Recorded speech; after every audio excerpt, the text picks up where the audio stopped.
Battling a high maternal mortality rate, Ethiopia has developed a program to provide essential care to pregnant women.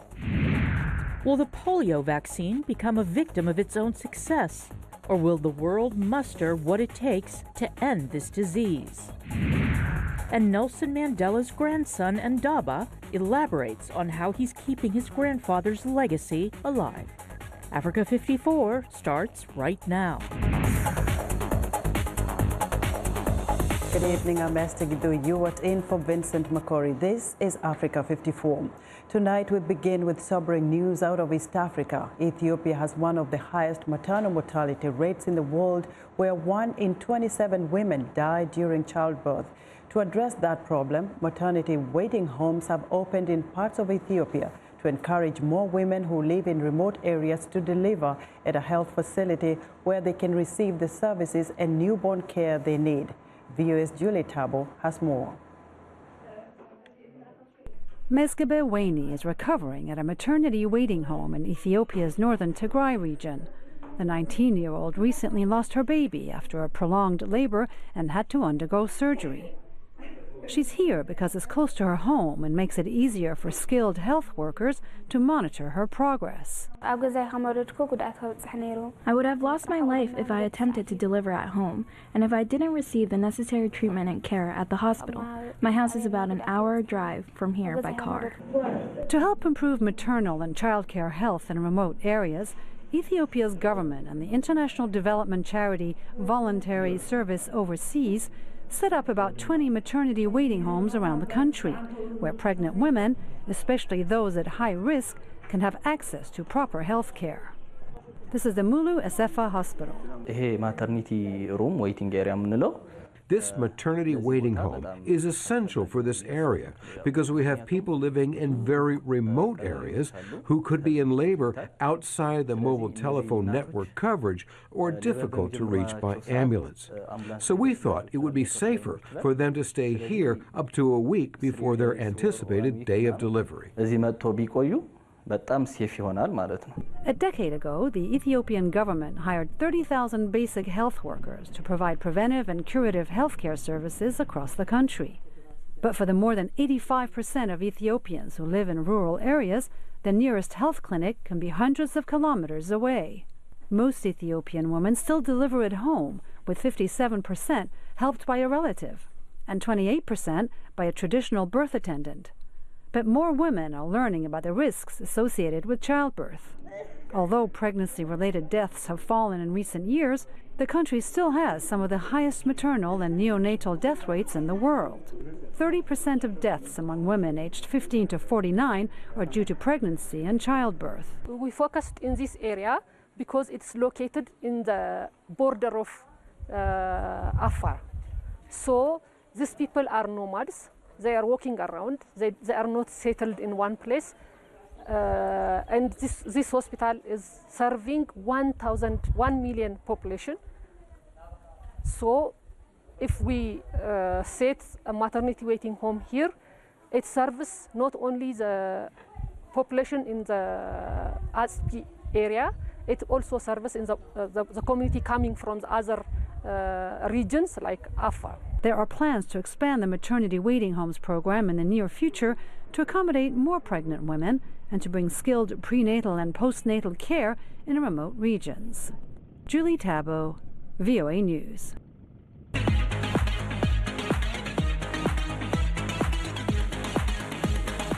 And joining us now is Africa 54 health correspondent Lenore Mudu with more important health news on a virus that can cause paralysis, but it's easily preventable by a vaccine. Lenore?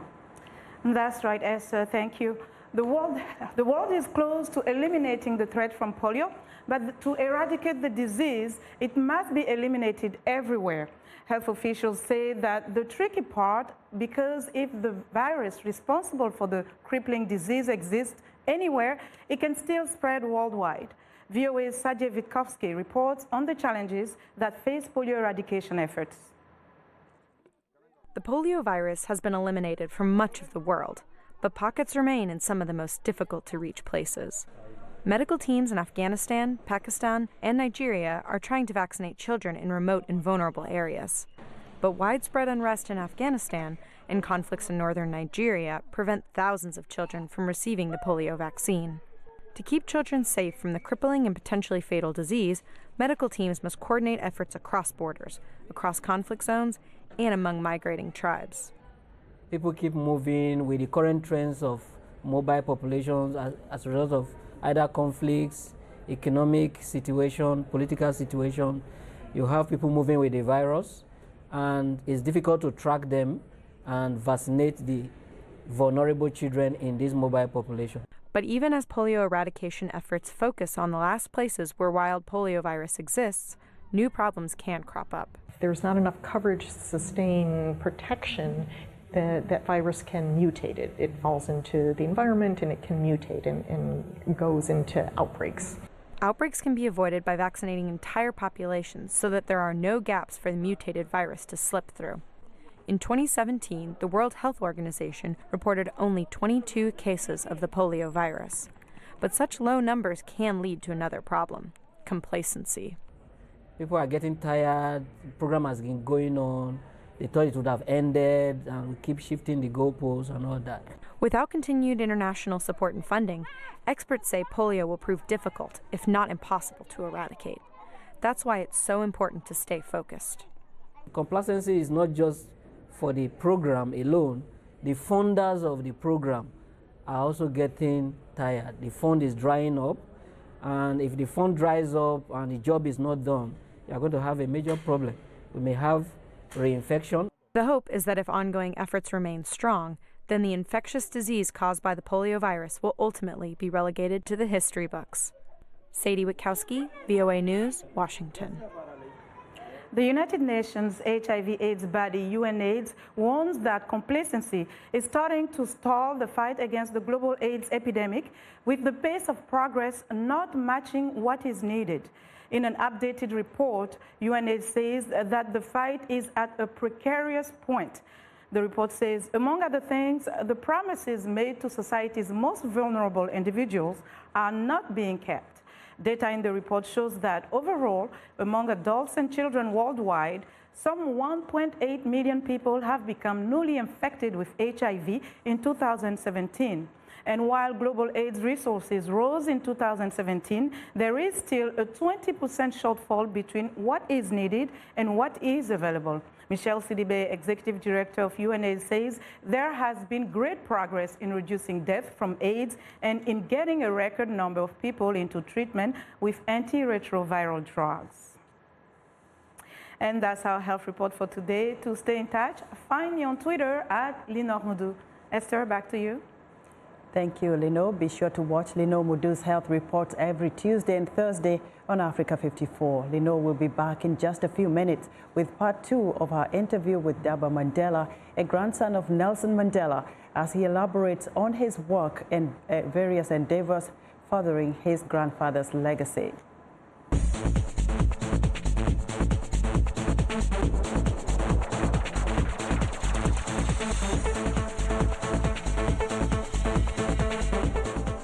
Nigeria appears to have dealt a blow to the terrorist group Boko Haram, arresting 22 of its leaders and fighters responsible for the mass kidnapping of schoolgirls in Chibok and dozens of suicide bombings.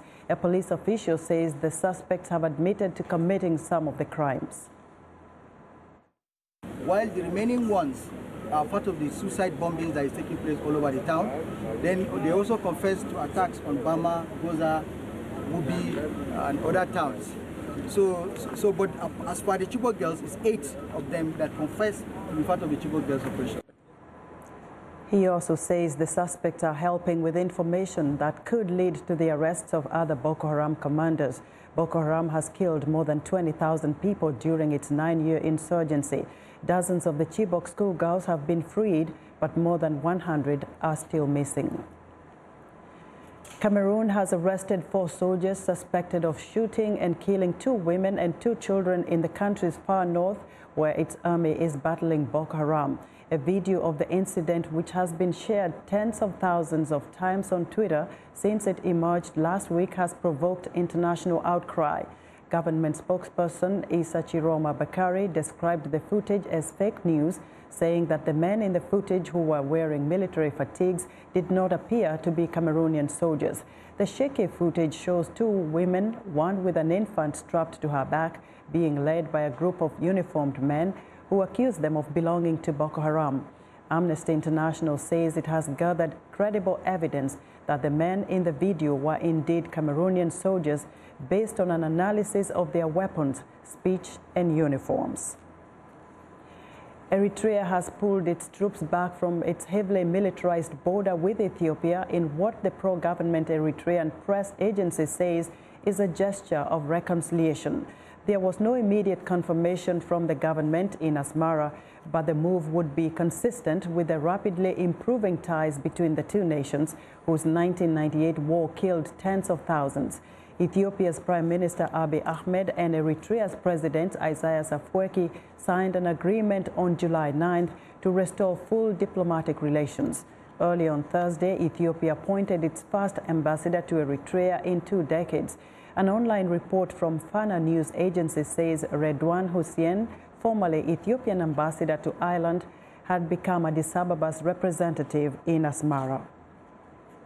The U.S. State Department has denounced Russia's request to question several U.S. citizens in exchange for allowing a U.S. investigator to interrogate 12 Russian officials indicted by Special Counsel Robert Mueller for their effort to derail the 2016 presidential election.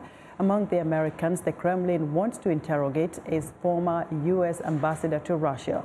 The White House says President Donald Trump has not ruled out the possibility of allowing Russian officials to question Americans. VOA's Ladza Hoke reports. During the Helsinki summit between U.S. President Donald Trump and his Russian counterpart Vladimir Putin, the Russian leader offered a deal. He said U.S. Special Counsel Robert Mueller can come to Russia and investigate the 12 indicted Russians if the Kremlin can question 11 Americans it suspects of committing illegal actions in Russia. Moscow's chief target is London-based investor Bill Browder, who has run afoul with the Kremlin. Putin claims that Browder's associates have made huge profits in Russia without paying any taxes, and that some of the money has been transferred out of the country with the help of U.S. intelligence officers. The State Department on Wednesday rejected Russia's assertions as absolutely absurd. We continue to urge Russian authorities to work with the U.S. Department of Justice to pursue those in Russia who, in fact, perpetrated the fraudulent scheme that Russia refers to. That targeted not only Mr. Browder, but also his company and others, and also the Russian people as a whole. But the White House has not rejected Putin's offer out of hand. There was some conversation about it, but there wasn't a commitment made on behalf of the United States, and the president will work with his team, and we'll let you know if there's an announcement on that front. Russian prosecutors want to question some U.S. lawmakers, security officers, and diplomats, including former U.S. ambassador to Russia, Michael McFaul. McFaul has urged the White House to denounce in categorical terms what he called this ridiculous request from Putin. But even before the Helsinki summit, McFaul expressed concern about Trump's stance on Russia. My greatest fear is that President Trump will be too friendly and lavish praise on Vladimir Putin. Trump on Wednesday rejected such criticism. There's been no president ever as tough as I have been on Russia. All you have to do is look at the numbers, look at what we've done, look at sanctions, look at ambassadors not there. In a separate case, an alleged Russian spy has been detained in the United States. Russia's foreign ministry says Sunday's arrest was an effort to undermine the success of the Trump-Putin summit before it took place. Zlarica Hoke, VOA News, Washington. Returning to the continent, South Sudanese President Salva Kiir says he is ready to accept a peace deal to end a civil war and set up an inclusive new government. The deal being negotiated in Sudan would give the country 5 vice presidents and also covers security and power sharing. During the swearing-in ceremony for his foreign minister on Wednesday, Kiir said the people of South Sudan are looking for peace, and if that arrangement can bring about peace to the people of South Sudan, he is ready to take it. South Sudan erupted in a conflict in 2013 following a dispute between Kiir and his former vice president Riek Machar. Tens of thousands have been killed and 25% of the population have fled their homes. Democratic Republic of Congo's parliament on Thursday passed a law expanding financial privileges for former presidents, a move seen as an incentive for President Joseph Kabila to step down following an election in December. Kabila is barred by constitution term limits from seeking a third term in the next election, but so far he has refused to publicly rule out a run. Some of his allies have in recent weeks advanced a legal argument they say would justify his candidacy. If Kabila does step down, it would mark Congo's first democratic transition since independence from Belgium in 1960, after decades marked by authoritarian rule, coups, and civil wars. We want to know what you think about Africa 54 and the stories we cover. Join the conversation on Facebook. The address is Africa 54. We're also streaming our show live on Facebook, so check us out and share our show with your friends. Still ahead on Africa 54, Leno Mudu sits down with Nelson Mandela's grandson. But first, a look at Thursday's headlines.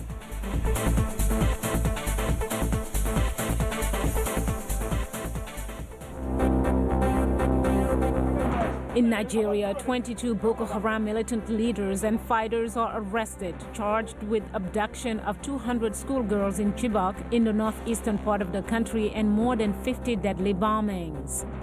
In South Africa, volunteers make and distribute 30 million meals to those in need in honor of Nelson Mandela's 100th birthday. In Senegal, a court in the capital Dakar sentences the alleged leader of a jihadist cell to 20 years of forced labor. In Somalia, internet service is restored after a 3-week outage cost the country millions a day. Finally, in Madagascar, women from the village of Ambakivao install, maintain, and repair photovoltaic panels after training in India for 6 months to become solar technicians.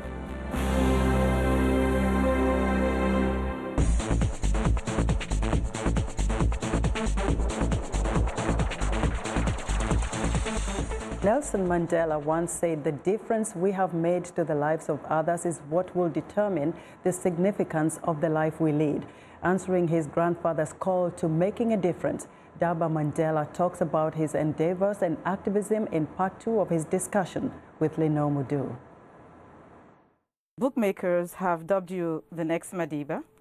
Okay, how do you feel about that? I mean, that's a lot of pressure now. That's a lot of pressure. Now, was it your grandfather's intention that perhaps you get involved in politics? My grandfather has never explicitly said what I should study. Okay. He never said, are you involved in the ANC? Are you a member of the ANC? Mm-hmm. He's never, ever alluded to anything of the fact. But tell us how it inspired you in terms of the choices that you made.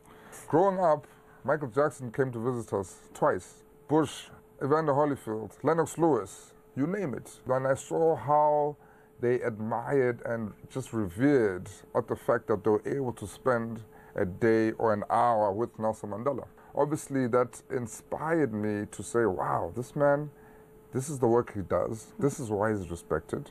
And, you know, it happens indirectly, subconsciously. Yes. You know, he influenced me to move in that direction. Because, you know, one day my grandfather said to me when I was much younger, he said, Daba, you are Mandela. Therefore, people will look at you as a leader. Yes. And as a leader, you must get the best marks in class.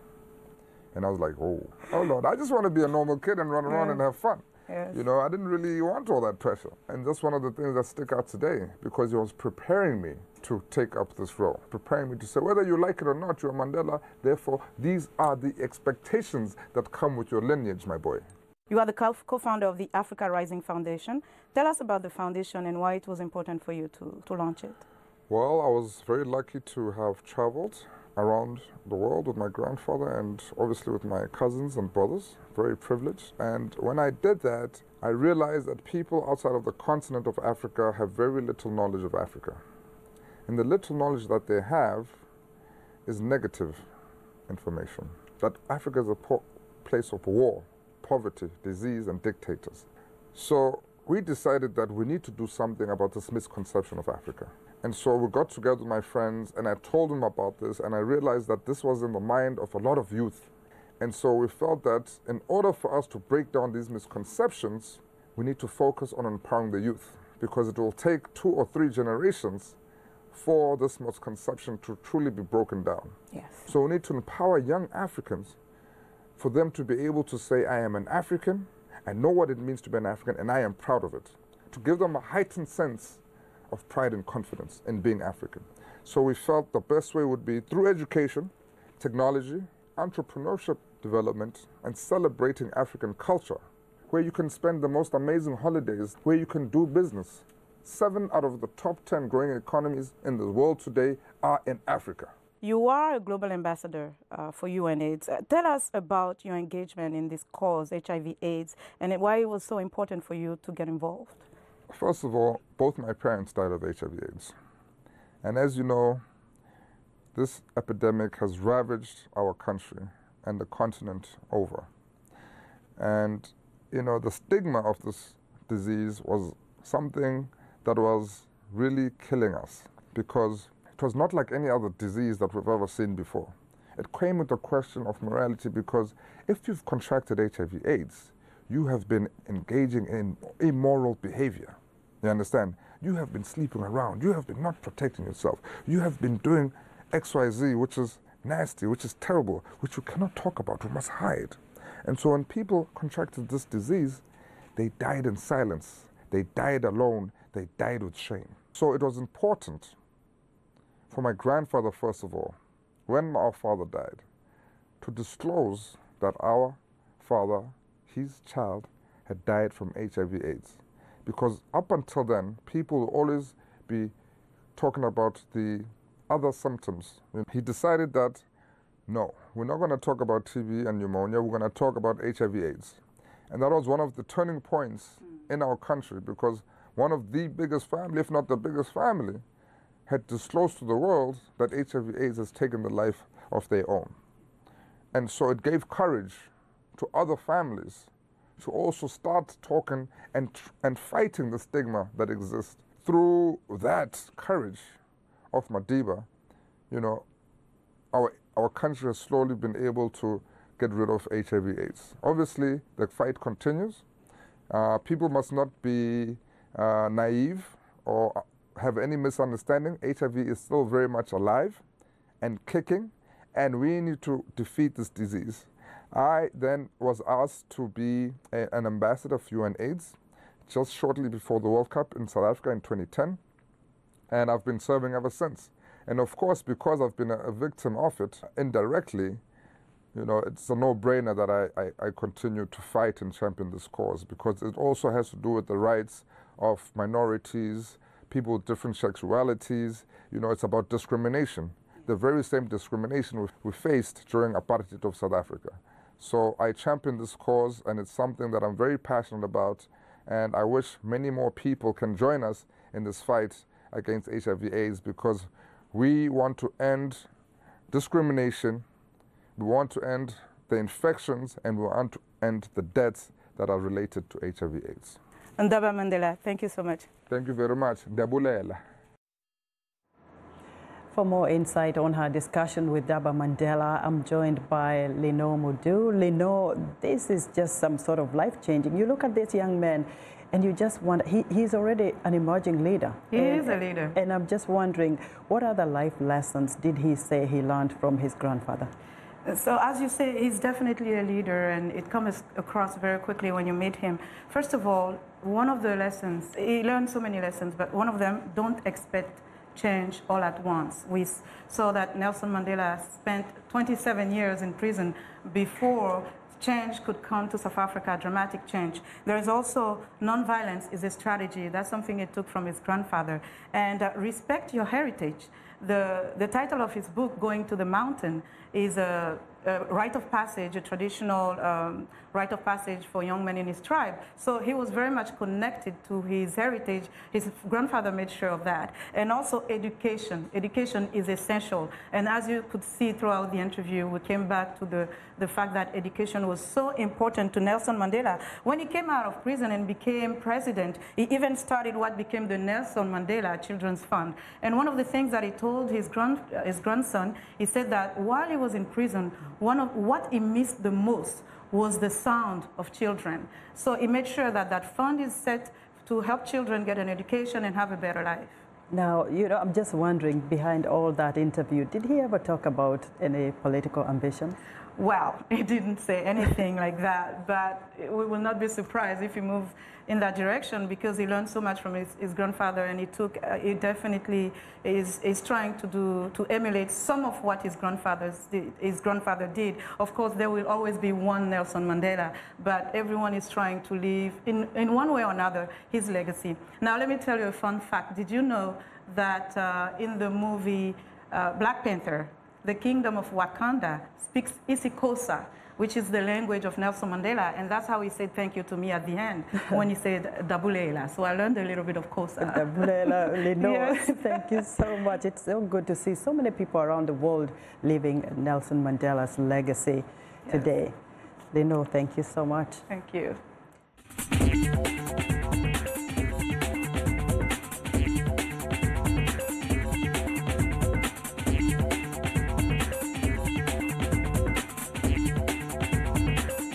And welcome back. Here's what's trending. If it's not connected, it's not smart. And at the annual Consumer Tech Fest IFA in Berlin, with this High Mirror Plus Smart Mirror, beauty fans can get ready high-tech style.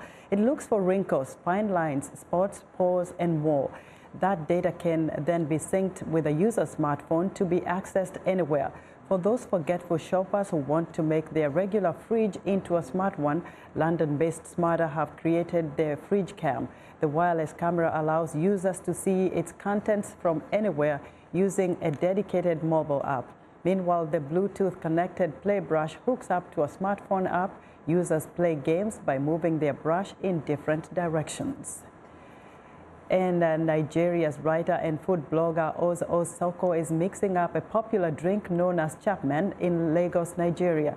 Chapman is a non-alcoholic cocktail that is thought to have been invented during years of British colonial rule in Nigeria. Mixologists are shaking up various flavors of Chapman today, infusing the drink with ginger and other herbs. And some have also introduced new twists like color to serve a variety of expressions of the beverage. Some food companies have picked up on the demand for Chapman and are bottling the drink inspired by flavors like the hibiscus. And that's what's trending today. And that's our show for today. Be sure to watch Africa 54 on our website at voaafrica.com. For more news, tune in to VOA's evening radio show Africa News Tonight at 1800 UTC, and in the mornings to Daybreak Africa between 0300 and 0600 UTC Monday through Friday. Thanks for watching, and good night from Washington.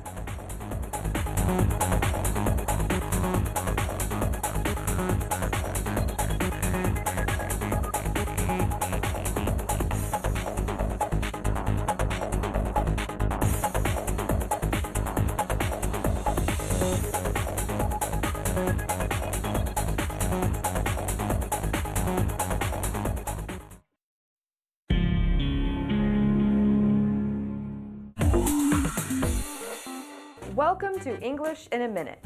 This expression sounds like a violent way of eating, but it's actually not always about eating. Here is your Russian book, Anna. Thanks for letting me borrow it. Oh, are you done with level 1 already? Yeah, I finished last week, and I've already finished level 2. Wow, you are really sinking your teeth into learning Russian. Well,